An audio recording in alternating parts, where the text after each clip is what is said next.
everyone, it's Jo here from Time for Tea Designs with another video tutorial.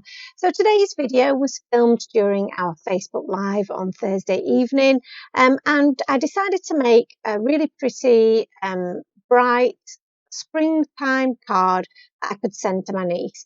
So I'm just showing you here how I made my background, and I have had one prepared earlier. I'm using one of our masking stencils. So this is the larger rectangle masking stencil. Sorry, the smaller of the rectangle masking stencils. And I'm just using some of my washi tape to adhere that to my my card panel.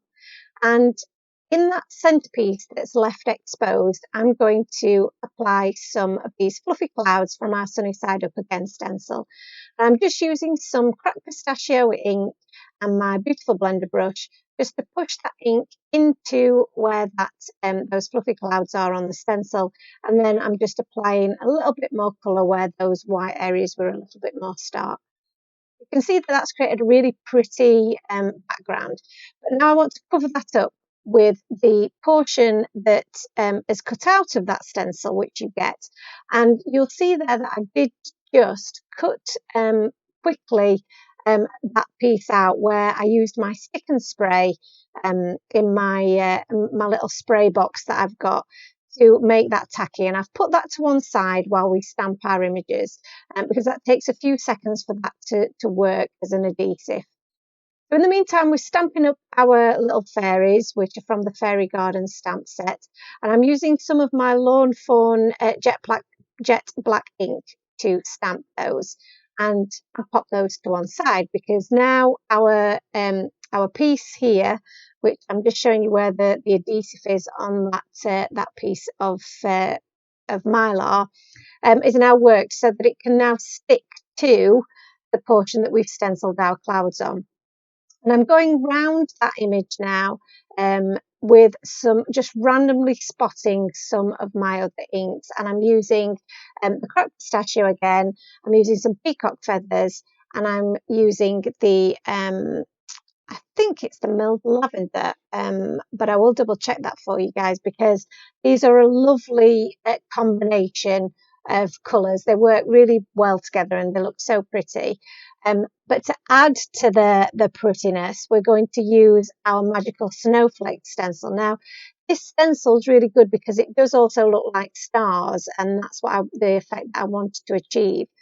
And I'm using some of my Polar White Cosmic Shimmer Texture Paste, which is a beautiful paste, and it makes a really nice 3D effect through our stencil that shimmers and glitters, which is perfect for any fairy card.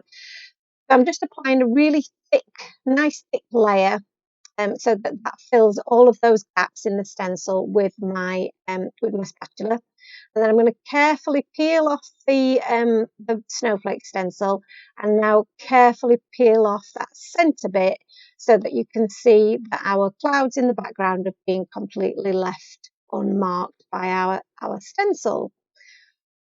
Moving on to our colouring now. So I coloured up our three fairies, and I tried to keep the clothing consistent because I didn't want there to be too much colours going on in our overall card.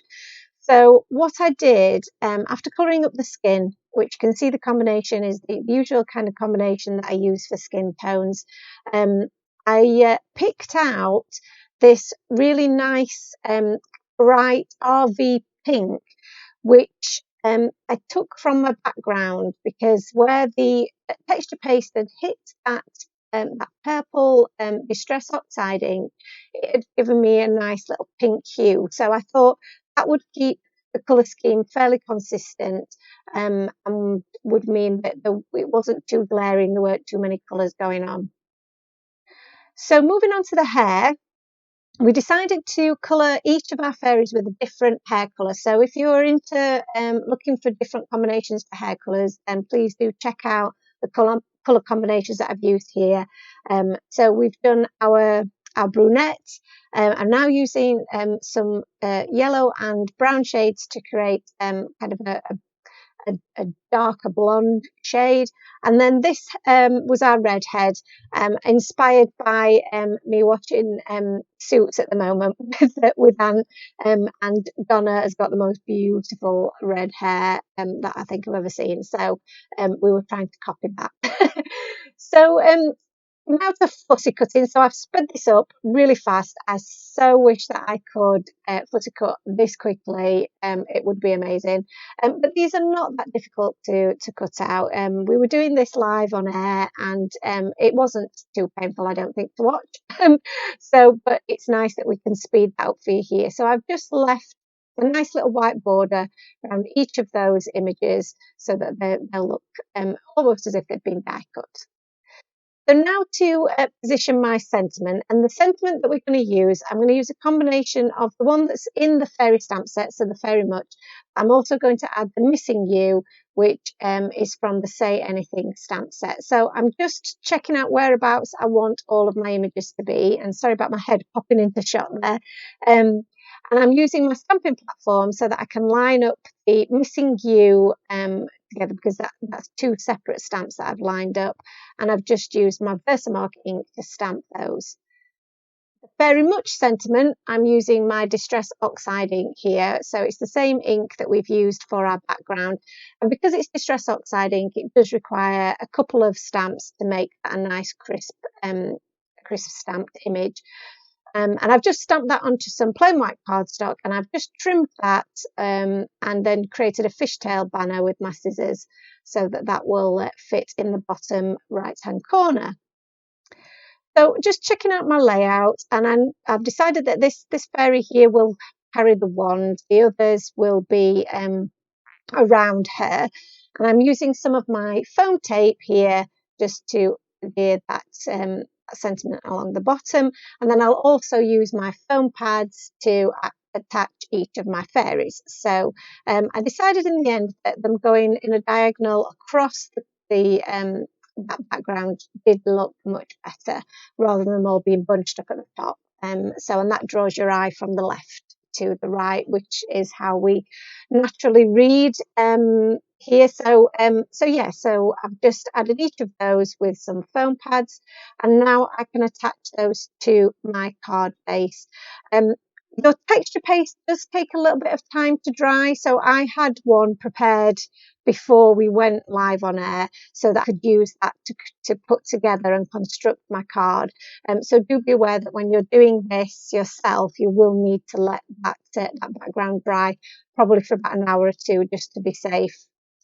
Just adding some highlights with my Jelly Roll pen, and then just adding a bit more sparkle, because you can never have too much sparkle.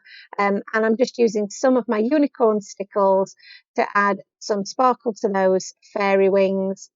And then I will also add some of my Nouveau crystal drops, just the clear ones, just in the background there, to add a little bit of extra sparkle in the background. And I'm just tapping my card onto my work surface, because that helps those drops drop a little bit so that they're not so peaky.